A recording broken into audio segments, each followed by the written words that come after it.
making people having a good time. You're listening to the Johny Pach Show, where I connect you to the most influential, masterful minds of this generation. We're gaining insight into their lives, their achievements, and the stories along the way. Stick around if you too are determined to succeed.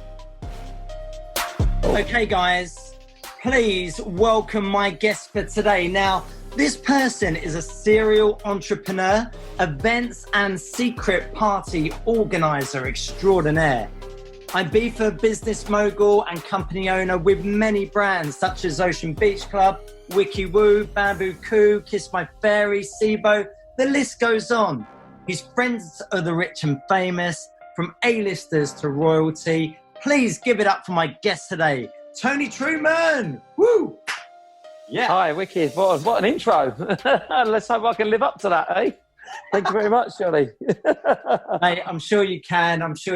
It's just, always creating a good bit of buzz and energy towards the show, even though you're in Ibiza at the moment and I'm in lovely. Sorry, what's the weather like over there? Is it gorgeous at the moment? I've only been back here 9 days now, and I'm in quarantine for 2 weeks until next Thursday, and it's been absolutely beautiful. And I've been working every day literally since I've got back, and I thought, right, today, Sunday, can be my first day off for sunshine, and it's overcast.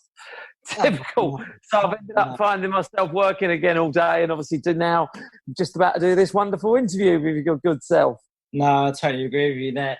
One of my good friends is AD, Adrian Brown, Zoo Project. Yes, of course, I know AD, yeah. Obviously back in the day I used to work quite heavily with Zoo Project, and I now handle their marketing and lead generation. So it's been it's been so frustrating. We were doing some amazing stuff for the guys beginning of the year with a new website launch and a lot of social media optimization. And it was really picking up some traffic and ticket sales. And then look what came in. It just completely stopped everything. You've probably seen it the same at your end, or your promotion goes out the window. Yeah, it's a serious curveball for everyone. It doesn't matter what industry you're in. Everyone's had to change and adapt, and we have as well with everything that we've been doing. And obviously we're used to putting on, I think it's about 155 parties in a row that we do at Ocean every summer. So we've had to sort of take things online to keep our audience. We've got huge social media followers. So our social media team have done an absolutely amazing job with some of the content. You got to keep the interest. And I think the weather was fantastic in the UK the last 3 months, luckily enough, while this has been going on.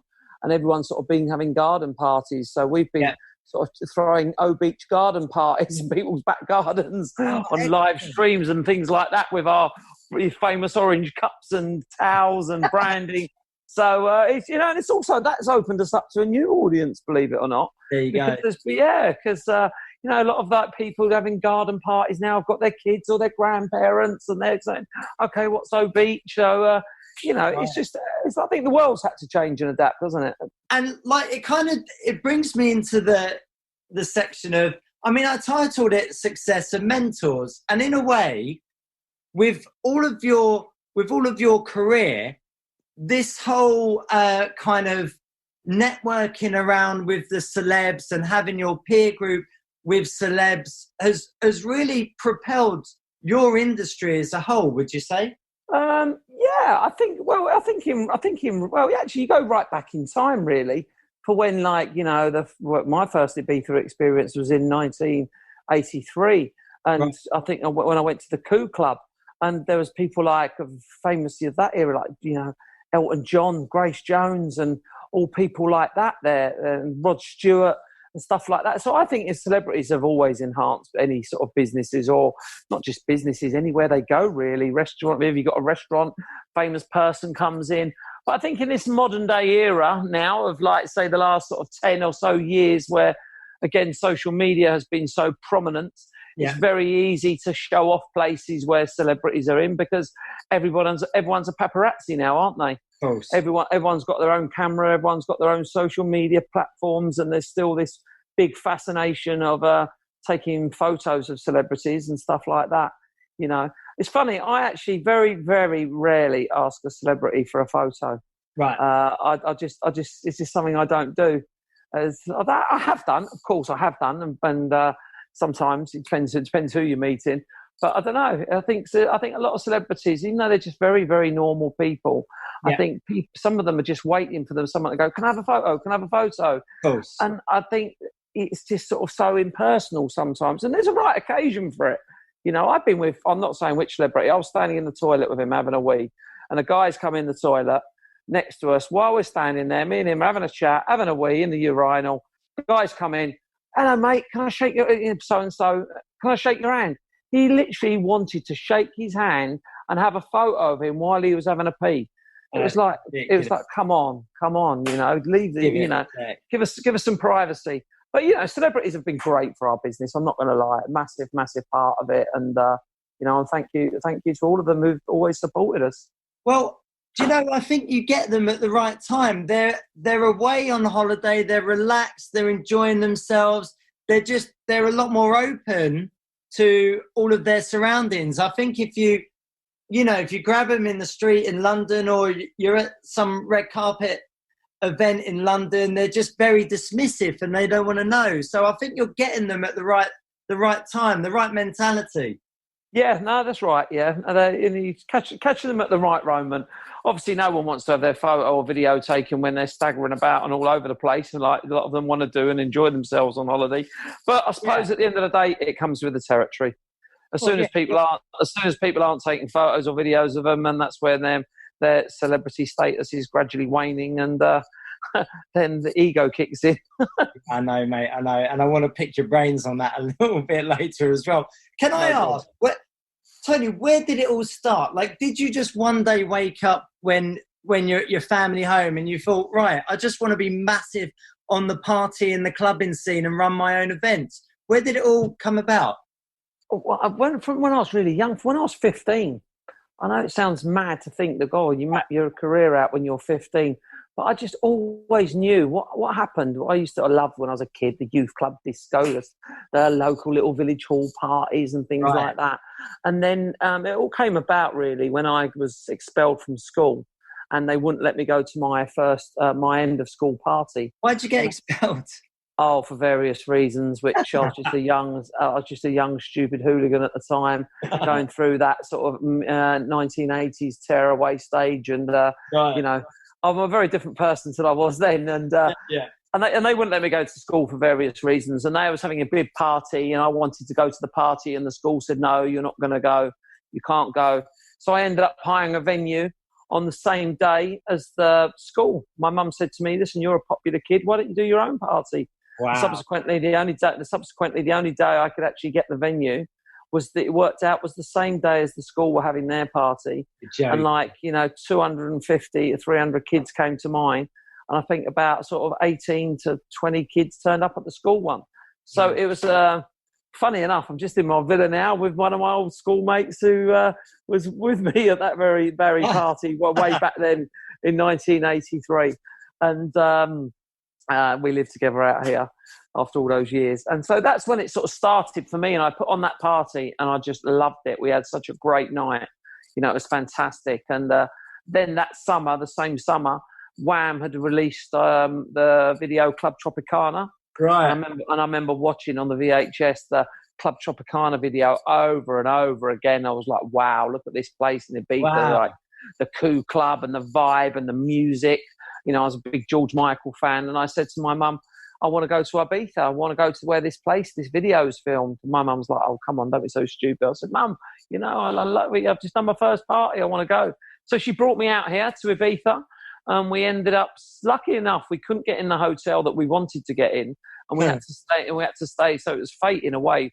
We ended up staying in this other hotel, and what happened? I was only 15 at the time, and I took one of my best mates from school with me, and we met some older guys. They was only 3 years older than us, but it seemed a big age when you're 15 to meet some 18, 19-year-olds. Yeah, and these guys were sort of pretty clued up on the Ibiza scene, and they took us out every night. They just took us out to all these bars around San Antonio, to, Es Paradis, Star Club, all these, all these amazing places up the West End.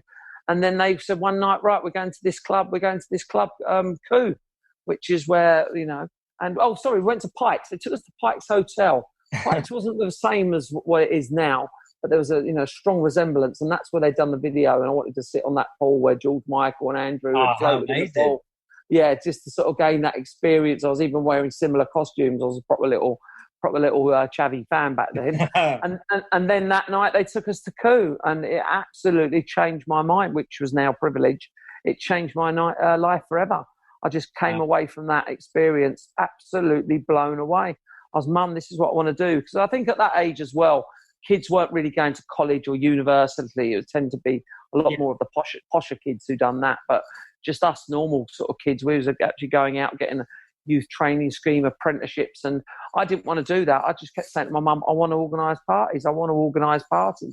And she said, well, you can't make a career out of that.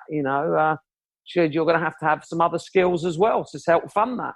Right. So that's what I did. I went and done some other jobs, from hairdressing to bricklaying to hog carrying to painting and decorating, and just help fund my party lifestyle. And then when I was 18, I went and came away and I worked abroad.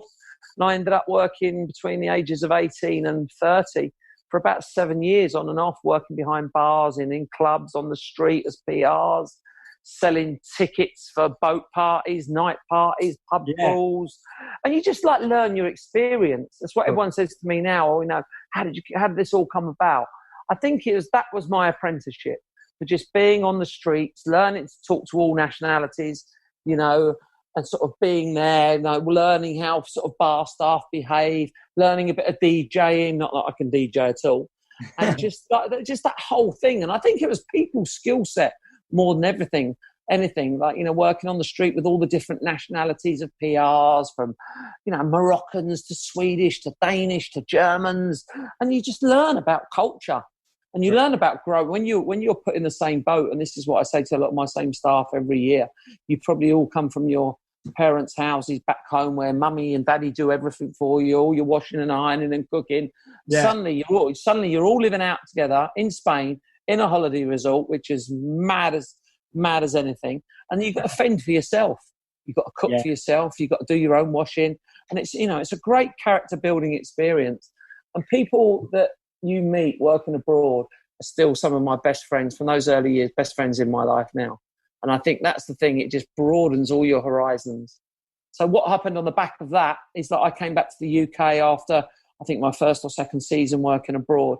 And I've met all these people from Newcastle, Carlisle, Edinburgh, Scotland, Liverpool, Manchester, all over the country. And I threw one of my Trues Do's parties, and these people were coming from all over the countries to them, and they were bringing their friends. So really that was the foundation of how Trues Do's was the catalyst. My sort of private parties was the catalyst for everything. And then it wasn't just my own friends who I grew up with in Surrey and the surrounding areas who were coming to my party. Suddenly all these mad, crazy Geordie girls were coming in and stuff like that. And my mates were like, oh, who are these girls? And I said, I met them abroad and things like that. And so the Trues Do's family grew and grew.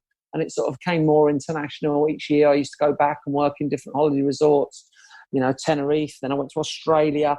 And I was always really, really good. Back then, obviously, there was no social media. There was no mobile phones. I used to have a book. It started off as a small black book, and it ended up a black book like the Yellow Pages. It was just full of thousands and thousands of names. And there's no email addresses now, or then back then either. So it was literally purely just names and addresses and home phone numbers. Right. So then when I used to throw a Trues Do, I used to spend, fortunes on my mum's phone bill or down the phone box, just ringing everybody up. I'm having a party.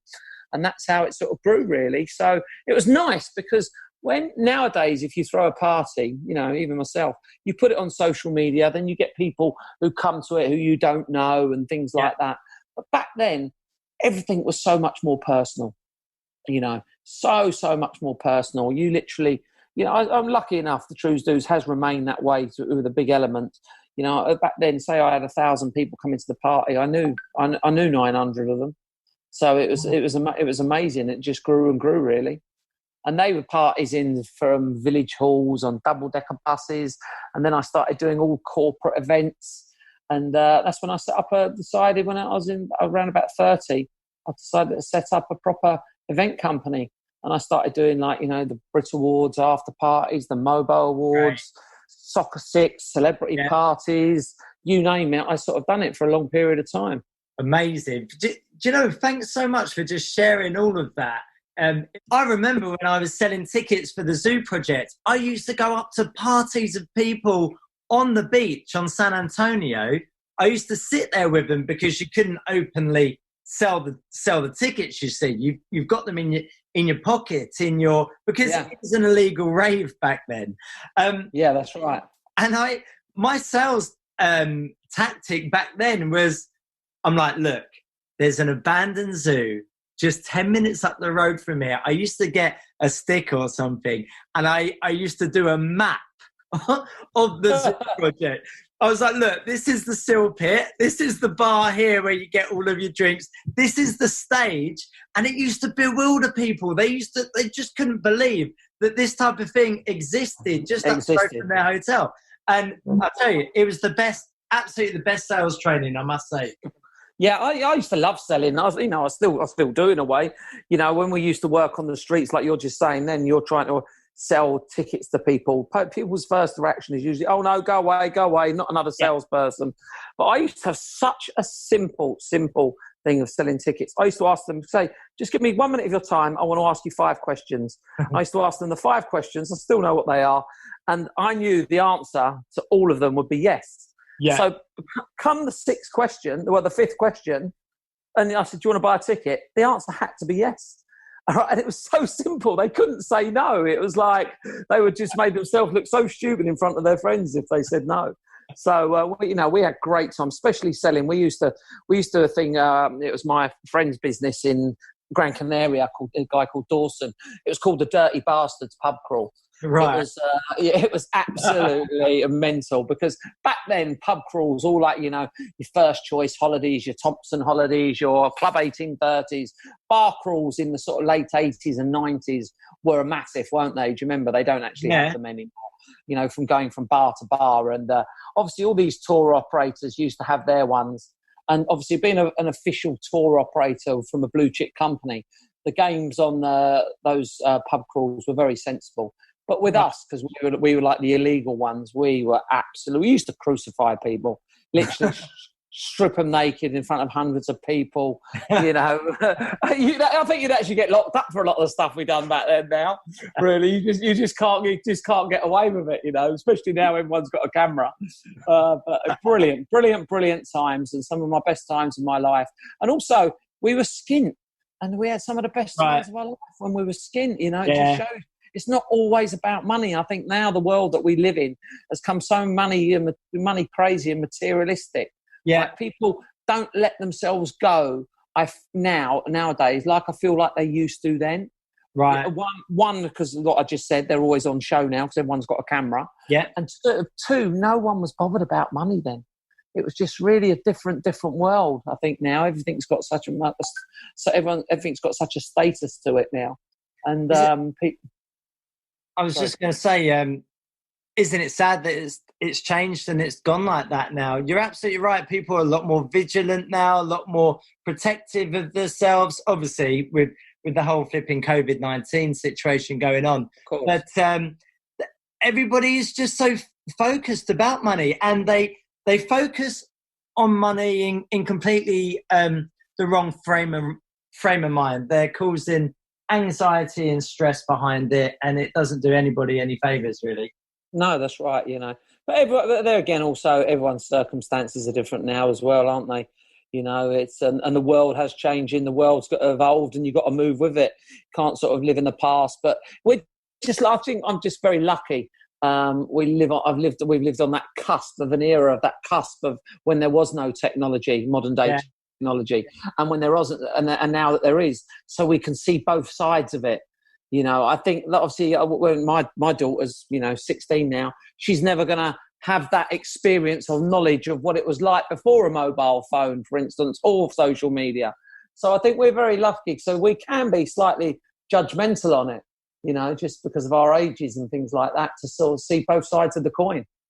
Yeah, no, I completely agree. And no, thanks for kind of sharing that. So just talking about your career then, what was always the Tony Truman mission when you were getting into this whole party industry? It's the same mission as I've got now, to have a good time. Honestly, Yeah. Johnny, that's all I really care about. That is really was having a good time, and other people making people having a good time. When you see like people where it's 100 people, 10 people, 2,000, 5,000 people with smiles on their faces, and coming out, afterwards, people going, "Oh my God, that was amazing! What a party! What a night!" That's the thrill and the buzz of it. That's the reason I've always done it, and the reason I always will do it. Okay, in the latter part of my life, the last sort of 10 years, the money side has come, which is very nice. And, it's fantastic to have that. But as I said earlier, it wasn't all about the money. It was some of those best parties and the best things I'd done were like, oh my God, I'm putting on a party. I can't even, the party starts in an hour. I haven't even got the money to pay the guy for the venue. Things like that. Living by the seat of your pants. I remember one New Year's Eve, I had this like 10-piece band that I booked and everything for the big New Year's Eve moment. And still at 10 to 12, I hadn't taken enough money to pay the band. And the band were going, well, we're not going on until you've paid us. And it was like, oh my God, what are you going to do? And it's just all those sort of last minute scenarios that you're dealt with and what you have to come up with against. Right, from being any businessman, I suppose any businessman has different obstacles in whatever industry they're in. But for mine, it was things like paying the bills of the artists and stuff like that, which we always managed to do in the end. We always managed to. We had to probably chip them down a couple of occasions. But my mission from all of it, Johnny, is to have a good time. Really, have a good time, and I'm very lucky that I've been able to turn my enjoyment in life into a career.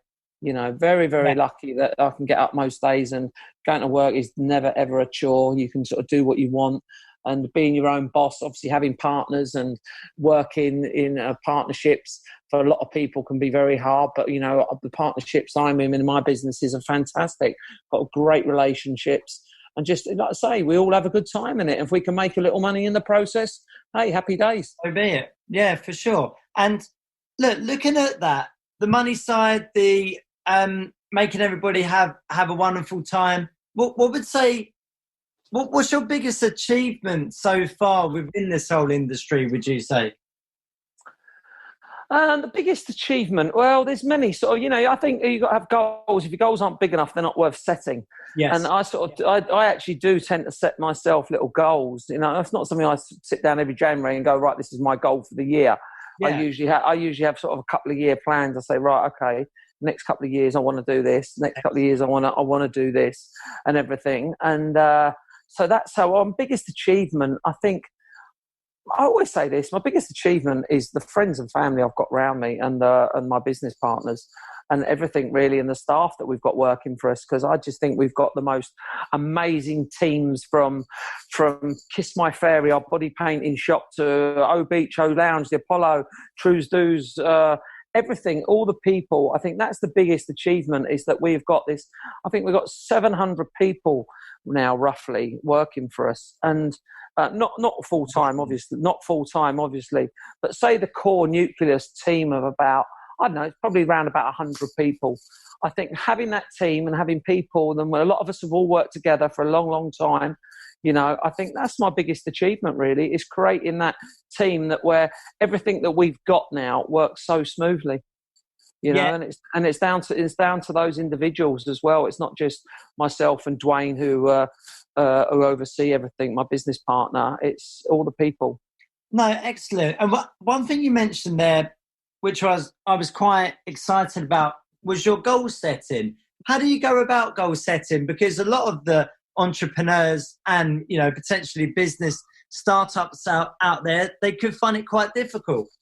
Yeah, of course. That's one of the biggest. That's the hardest thing for anyone, isn't it? The financial aspect of it.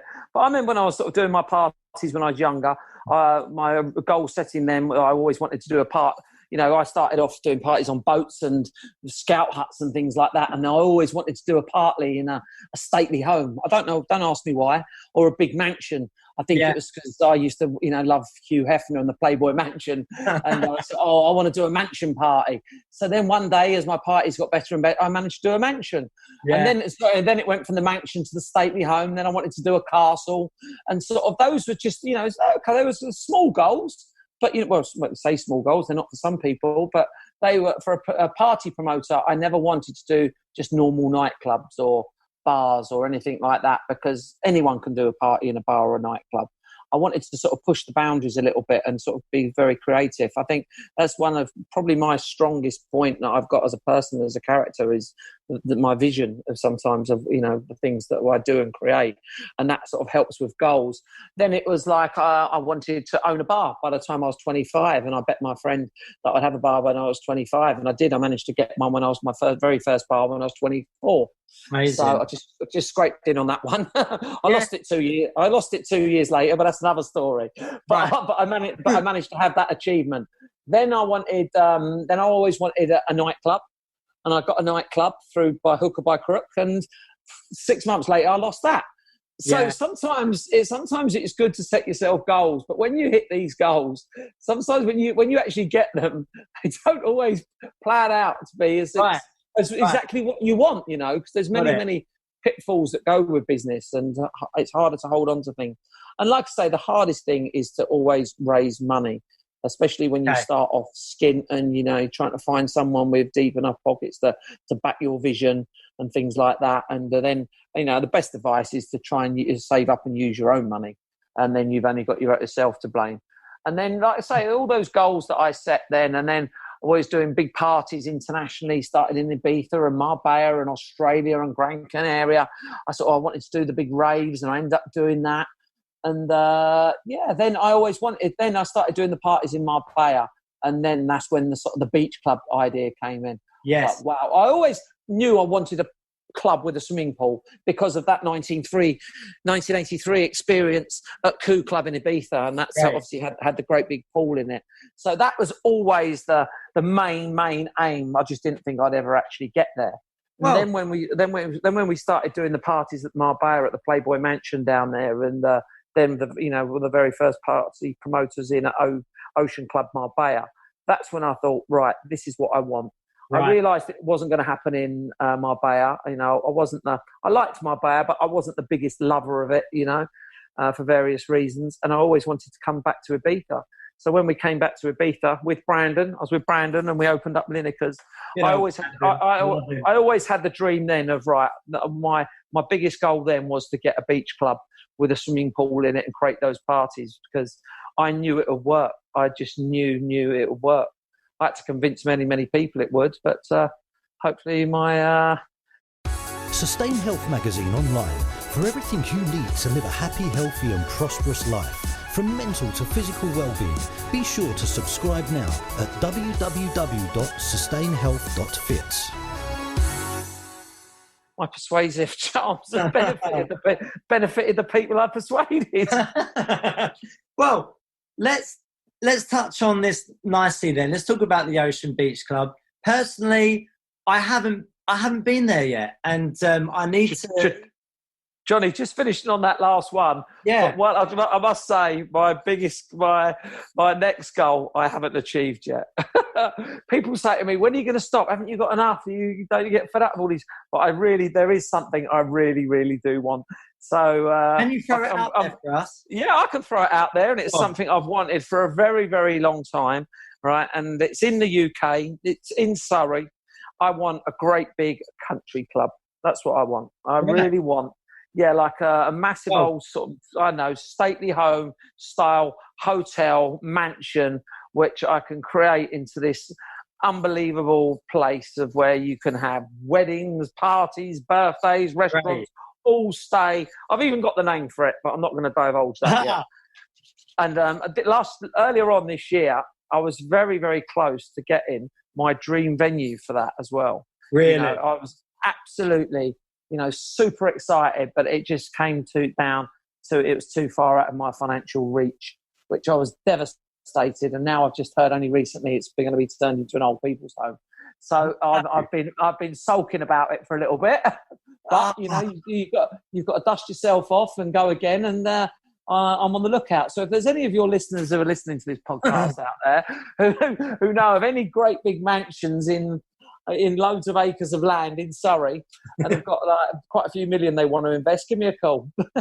I'll tell you what, even better than that, I'll do a bit of a scout for you and we can go in on it together. Johnny, you probably know the venue I'm on about, in between Esher and Cobham. There's a great big, do you know that road? I drive down there all the time. So, okay. On the left-hand side, you'll see the big building, looks like Buckingham Palace, called Upper Court. No way. You know it? Yes. Amazing. All the hoardings have just gone up at the moment because I actually know the developer who's doing it. I was after that building, Wow. I had meetings, we done plans on it and everything. And in the end, the lady who owns it decided she thought an old people's home would be better. No way. We drive past that all the time, Tone. And devastated. Well, you're right next to Chelsea's training ground. Well, that's what I mean. I've been born and bred in that area. I know everyone. I know all Chelsea players. I know all the people from the bin men to the billionaires who live in the area, who would come and support me in it. And but it's just that little too far out of my reach. Don't worry, we'll get there in the end. I'm going to help you with it. And do you know what, Tony? It's obviously not meant to be at this certain time. There's always something. No, that's right.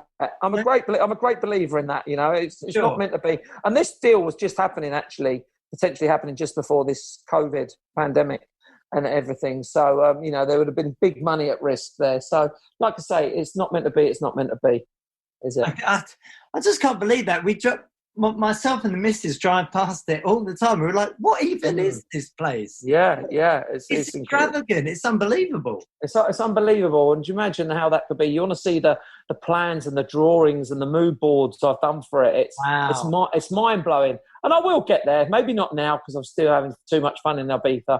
Maybe another 8 years when I'm 60 and that can be my retirement home for me and all my mates. I love it. Well, taking it on quite nicely then, because I do want to discuss the Ocean Beach Club. You guys are probably... Of course. Sorry about that. No, it's absolutely great. It's good to hear your aspirations just up the road from where I live. It's bloody brilliant. That motivates me myself. I just wanted to mention, obviously, fantastic venue. I've seen all the videos and all the pictures and all of the celebrities going there. I haven't gone there just yet. I certainly want to come down and make an appearance. You're on the prime location there in San Antonio.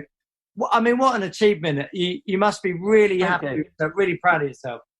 Yeah, I'm amazing. Absolutely amazing. Like I say, what's your biggest achievement? That as a business, actually, as having a business, without doubt, that is an amazing achievement, really. Especially, I think, as I was just saying, 2 years prior to that, we'd had a nightclub and literally lost all of our money. And then when I sort of decided to sort of take on the Ocean Club site there, everyone was going, "Are you mad, Tony? You off your head, aren't you? Haven't you learned from what's just happened with the club and everything?" But I'm never one to sort of, just sit about and rest on my laurels. I was like, no, this will work.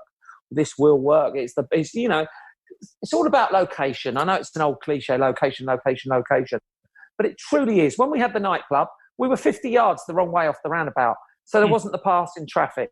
Right, but where O Beach is now, that location on that is called the Paseo, the pathway, the coastline there. Don't you see how many people walk up and down there? It's incredible. People looking over the wall, from kids to old people, everyone. And, and that sort of, it's unbelievable. The sunset, it's incredible. It's so lucky. It's so unique, the venue there. Okay, it's not everyone's taste. Hey-ho, I don't want everyone to come. It's, but just before people sort of knock things and stuff like that, we always get quite a bit of bashing on social media for one reason or the other. I think people just like to do that. I always just say, come and make up your own mind, and then it's fair enough to comment. No, for sure. What was look, there's a few things actually. Obviously, with Conversations with Trace, the podcast was absolutely amazing, and so funny that you just texted him about an hour. That was great. That's law of attraction in itself. But, speaking of trades, speaking to yourself, hearing about your highs and lows, it sounds like the clubbing world and owning the club can be very unpredictable, and it could be a little bit scary at times in terms of the financials, people turning up. What challenges do you face with owning a club like that? Yeah, very, everything. I think at the end of the day, when you've got sort of clubs and things like that, you have to, I think your biggest challenge is evolving to move with the times.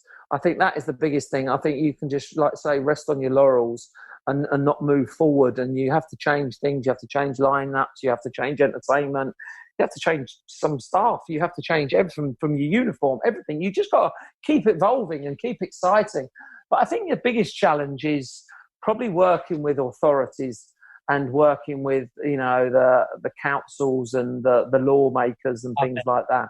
I find those the most challenging and unpredictable things, really, especially when you're doing something that's very, very mega for, when we opened up Ocean Beach, I was very vocal at the time because I felt a lot of the hotels in San Antonio weren't of a good standard, and that we were missing out on a better caliber of tourists to other parts of the island because the hotels were, were very, very basic, very, very normal, of low class. And I kept saying, listen, everyone's got, if you want San Antonio as a town to lift its game, we're going to put a multi-million-pound, beautiful, stunning beach club in there. The places surrounding it have got to up their game. Yeah, and I must admit they have. They really have over the last few years. But then there's still a lot of jealousy. I think that's the other thing, actually, which is a very, very challenging, is jealousy. Jealousy from people within your own sector, believe it or not. Right. One thing about me and my partners, we support every other business. We really do. And one of the things when I have my staff meeting every year, I say to all my staff, I don't want to hear you guys slagging off any other business on this island, any other night, any other promoter. I will not have it. Because most of those people who put on the other nights or the other clubs are friends of ours. Yeah. Right? I said, everyone's right to their own opinion of places. I said, but there's so many people, I'm not going to name names or anything like that, but within this sector who've had it in for us, trying to make, difficult. Yeah, you wouldn't believe it. You wouldn't believe it. And the businesses who we've supported personally over the years as ourselves, taking all our friends down and promoting. And then, as soon as you come mega successful, I think that's the biggest challenge is trying to strive off jealousy. Well, it's funny, because I think isolation this whole year is going to be well within your benefit. I spoke to Liam Norval, friend of both of ours. He mentioned to me that the hospitality industry is going on a massive change. And whereas before bars and clubs were in competition with one another and getting the best products out there and getting, the bigger crowds, they're now working together as a team, especially in London, to provide for everybody and to really kind of connect as a family. Do you think you're going to see the same type of thing over there in Ibiza? Yeah, definitely. I think, probably, as I was just saying in that previous conversation there with the jealousy and the people having it in for you, it's probably, it sounds weird, but COVID probably couldn't have come at a better time for some of the businesses in a way, because it really has over the last few months. We're part of an association here of like bar, club and hotel owners and everything. And everyone's really come together and been very, very supportive. There is some other brands outside this group who aren't so supportive, which is a shame because, we invited everyone into this group and everyone has really, really been, everyone's pushing for Ibiza to the island, not individually, not for O Beach, not just for Ibiza Rocks or Ushuaia or Pasha. Everyone is rooting for Ibiza. And I think that's what's really nice. The sense of community has come back. And thought, all right, it's all about the island. If we can pull in tourists who come to Ocean, those tourists are going to go to all those other venues as well. If Pasha can bring in 1,000 or so tourists, hopefully a few of them will experience O Beach and some of the other places. And it's all about everyone, really. you know. And I think another thing it'll probably do is look at, you know, again, over the years, I've always gone on about the prices, how Ibiza has come very, very expensive, as has the world and every other major city as well. Perhaps it's a time to reevaluate how money is and the charges that people charge for. I've always said this about club entrances, table prices. I know some people will be looking at us and go, well, your tables are £1,000 in O Beach and stay that. You know, I always say, yeah, between 10 people, that's £100 each for the day out. That's, you know, it's not, you know, it's not going to break the bank, is it really? So I think it's in one way for the sense of community and people talking to each other. Again, I think that's hopefully in this industry the best thing that can come out of it, that everyone will pull together more. No, excellent stuff. Would you say there's a bit of a divide with San Antonio versus playing Dombossa? Would you say that it's, as you mentioned before, the clientele in San Antonio could be very different to... But it is. I think it's not just between San Antonio and Playa Dombossa. The island, and I think that's why it's so appealing to everyone. San Antonio has always been really known as the gateway into Ibiza, especially for the youth market. Yeah. You think when you're, say, 18 to 25 and, you know, you've only got your little bit of spending money for your holidays, you can't afford to go to, say, Ibiza town, or the appeal is San Antonio, the places where you can get cheaper drinks and do bar crawls and club crawls and things like that.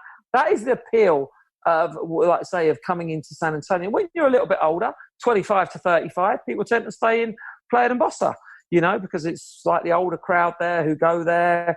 And then sort of when you're 35 to 45, you might go to Ibiza town. And when you're in your 50s and 60s, you go to Santa Eulalia. Yes. So that's, you know, so the island caters for everyone, right? But the thing is, I think we've been very, you know, myself, Ibiza Rocks, Mambos, have all been very, you know, out there in trying to promote San Antonio and rechange the image of it, because there still is a lot of snobbery on the island, and people look at it, oh God, you know, look at that, the West End's had such a bad flag over the years and everything. But you look at anywhere, you know, Marbella, Benidorm, Magaluf, they've all got these strips of these neon lighted bars, you know, because that's what people go to and everything. And we've been sort of really, you know, with the businesses that we've opened, and as I mentioned, the other guys there have really sort of opened up some fantastic places in the town. So I think that divide has, and with the hotel being refurbished as well, I think that divide is a lot closer now. And also San Antonio does have a huge expat and local community which live here. You know, Playa Dombossa has got some amazing places, and it's got the stunning beach, and I love Playa Dombossa. You know, I wouldn't say anything bad about any of the island, but, you know, there's places on there that caters for all. You're absolutely right about San Antonio is the hub, is the starting block for Ibiza. I live just outside. Well, we were just up the road in by Calaguasio. We stayed at a lovely villa there for the season, and I personally used to love walking down that strip every night. It was the buzz. It was the whole energy. I just loved it. I'll tell you what we've also done. We're very big, obviously, you've seen on social media and stuff like that. And our social media team that Gemma heads up with Pete and everything, we're very big into statistics. And we look at our booking engines and things like that, of where, you know, we ask quite a lot of questions and do surveys and things. It's mad how many people now come from all over the island, you know, to San Antonio for O Beach. Yeah. You know, years ago they used to only come over for Mambos. Then a lot of them used to only come over for Ibiza Rocks, which they both still do. Yeah. And now loads more come over for O Beach. And it's incredible. People from Escanar, people from Playa Dombossa, people from Santa Eulalia, people from San Miguel, from all over the island, people are coming here now. And that's what I say when I say about, you know, local authorities. They think, oh, you know, some people say, oh, O Beach is bad for the local town. It takes business out of bars and restaurants. Yeah, okay. But it brings a hell of a lot of business into the town. Yeah. So much so, from taxi drivers to suppliers to hoteliers. They're all benefiting from all us lot having big major businesses in the town. No, I totally agree. You know, the island itself, I don't know if you're a very spiritual person yourself, Tony, but But tell me about the mystery behind that that whole island as well. Well, there's loads of myths about this island, as there are all over the world with different things. And yeah, the magical rock, and they say it's the third most magnetic place on Earth. All the hippies. I think the hippie movement for me is more the undercurrent of it all. Is, obviously everyone came out here when there was a lot of the Spanish and other people, when Spain was under Franco's rule, and it was like a dictatorship, and he didn't really look at Ibiza or the Balearic Islands. He wasn't really bothered. He was only bothered about mainland Spain. So all the free-spirited people came to Ibiza then to settle. And that is still huge. Okay, maybe not so much in San Antonio, but, definitely in other parts of the island. And if it's there, one of the symbols of that, you can see how many yoga retreats there are now, and different types of retreats that have sprung up over the last 20 years on the island. The island has gone back to a lot of its original spiritual roots, I must admit. I agree. And there's what Tracy's doing there at Ibango is incredible, fantastic. Oh, incredible. Really, really cool and different. And there's just actually been, there's a lot of TV shows out there on Ibiza, and none of them have actually really portrayed it in its best light, in my personal opinion. But there's one that just came out on Netflix, on Amazon Prime on Friday night. This is Ibiza. Fantastic. Really, I thought it really captured it really well, better than most programs I've seen about Ibiza. And obviously Trace and the Ibango and other people had some great parts in it. And there's so much to offer. There really, really is. And another thing, I think it's come a lot better for families now as well. Where maybe 10 years ago, when some of my mates said, we're coming out, can I bring the kids out? I went, don't bother. There's nothing for the kids. There's nothing. But, but now there's loads of places for the kids. Wow. It's got so much better. And I think probably, what is a good thing, is all us lot when we were younger and we used to come to Ibiza and with our mates and stuff like that, can now actually, and a lot of us who've got kids, can now bring our kids out here, and there's stuff for them to do. Again, we've just we're opening up in 2 weeks' time, a family-friendly beach club called Bamboo Coo, with the surf machine, the kids club and things like that. 10 years ago, we'd have never dreamed of doing something like that. And, that's amazing. And for things like the Centauri Hotel, fantastic. There really, really is a lot more diversity for kids now. And that's why I say Ibiza, it really does appeal to it. My mum who's 78, has been coming here since 1983, and she loves it. And all her friends are all around about the same age as my mum and dad. They all go, oh, God, why'd you go to Ibiza? Isn't it all full of ravers? She's like, oh, my God, you really don't get it, do you? Ibiza town and all the places around it are absolutely stunning. Yeah. Trouble is, too many people just focus on the club and party element of it. Of course, I get it. It's the party capital of the world. But the island has got so much more to offer. No, I totally agree with you there. You've got I used to go to the Old Town just off the side of the Strip in San Antonio, many occasions. And no, absolutely loved it in my time there. Tony, tell me, just to kind of finish off the podcast as a whole, and it's been an absolute delight to speak to you this afternoon. Tell me, who is the Tony Truman outside of the party lifestyle? Like, how do you switch off? Do you meditate? Do you read? No, I don't do any of that. I'm the same. It's funny when people ask me that question. I actually just live my life as I am. As you're hearing me now, this is what we do. I don't sort of change. I don't do anything different. I love partying. I still party probably 4 days a week. I've slowed down. Can't do it much more than that now. But I think I have sort of, if I'm any different, I have 2 seasons to me. Because in the sort of 7 months I'm here in the summer, we're out all the